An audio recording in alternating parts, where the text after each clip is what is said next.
ৰাজ্যিক কমিটিৰ এজন মই সদস্য আৰু লগতে মোৰ লগত OBC মৰ্চাৰ ডিষ্ট্ৰিক্ট প্ৰেচিডেণ্ট প্ৰাক্তন মানে জিলা কমিটিৰ সদস্য ভাইচ প্ৰেচিডেণ্ট আছিল। এওঁলোক দুজনে সৈতে আমি আমাৰ জ্যেষ্ঠ কাৰ্যকৰ্তাসকলে এতিয়া কি কৰিম কি নকৰিম আমালৈ প্ৰশ্ন আহি থাকে, সুধি থাকে। তো কিবা এটা সিদ্ধান্ত কৰক বুলি কৈয়ে থাকে। এতিয়া সিদ্ধান্ত কি কৰিম? আমাৰ কিন্তু মুঠতে দলত কিন্তু মানে থাকিবলৈ মন নাই আৰু ভোট দিবলৈ মন নাই। কি কৰিম? এতিয়া আপোনালোকে কোনে কোনে মুঠতে বিচাৰিছ কি দল ত্যাগ কৰিবলৈ বিচাৰিছ নেকি? আমি দল ত্যাগ কৰিবলৈ বিচাৰিছো। লিষ্টবিলাক দিয়ক বুলি ক'লো।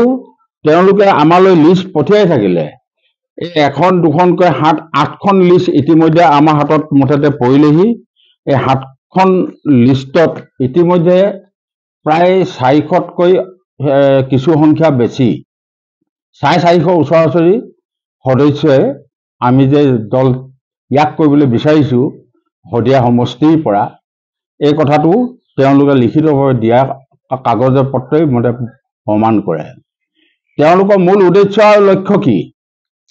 তেওঁলোকৰ মূল উদ্দেশ্য লক্ষ্য হ'ল কি যে এখন দেশত কোনো এটা জাতি জনগোষ্ঠীয়ে বাস নকৰে।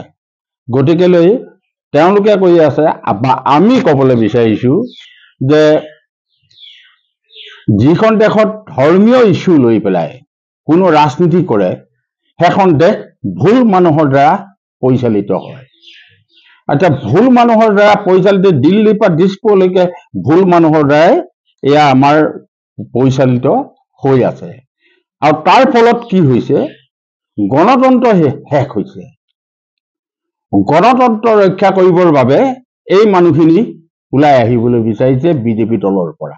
2016 চনত আমি এখন ঘোষণাপত্ৰ দিছিলোঁ কি ৰাইজৰ আগত চুক্তি দিছিলোঁ কি আমি ভ্ৰষ্টাচাৰ মুক্ত এখন চৰকাৰ দিম অসমত, সোণোৱাল ডাঙৰীয়াৰ নেতৃত্বত।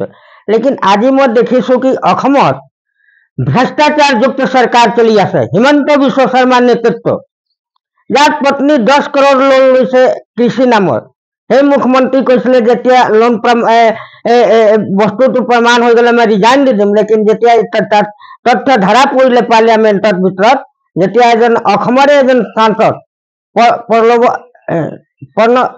আমাৰ তেজপুৰ সাংসদ প্ৰবল লোচন দাস পাৰ্লিয়ামেণ্টত যেতিয়া এইটো কথা উত্থাপন কৰিলে, তেতিয়া অসমৰ মুখ্যমন্ত্ৰী হিমন্ত বিশ্ব শৰ্মা ঘোষণা কৰিলে যেতিয়া এইটো প্ৰমাণিত হ'ব তেতিয়া মই ৰিজাইন দিম বুলি। কিন্তু আজি প্ৰমাণিত হোৱাৰ পিছতো আজি মুখ্যমন্ত্ৰী ডাঙৰীয়া ডাঙৰ কথা কয়, লোকৰ দলৰ নেতাক ভ্ৰষ্টাচাৰ কয়। আজি নিজে কংগ্ৰেছৰ পৰা যিমান ভ্ৰষ্টাচাৰী আছে, সিন্ডিকেট কয়লা মাফিয়া যিমান আছে, সবক দললে আমন্ত্ৰিত কৰি গামছা দি আছে। বিজেপি কৰ্মী আজি আমাৰ ৰাজেন গোহাঁই ডাঙৰীয়া, ৰমন ডেকা ডাঙৰীয়া, বিজয়া বাইদেউ ডাঙৰীয়া যিজন দল স্থাপিত কৰিছিলে, দল এটা নিকাচ দল চলাইছিলে, আজি সেইবোৰ মানুহৰ নাপাত্তা হৈ আছে দলৰ পৰা। অন্তৰ দুখ লগাৰ কাৰণে আমি আজি বিজেপি ত্যাগ কৰি আছো। কেলে বিজেপি নীতি আদৰ্শ শ্যামা প্ৰসাদ মুখাৰ্জী, দীনদয়াল উপাধ্যায় নিচিনা আদৰ্শ মানুহ আজি আদৰ্শ হেৰুৱাই আজি ভ্ৰষ্টাচাৰ আদৰ্শ লৈ আজি বিজেপি চৰকাৰ অসমত শাসন কৰি আছে।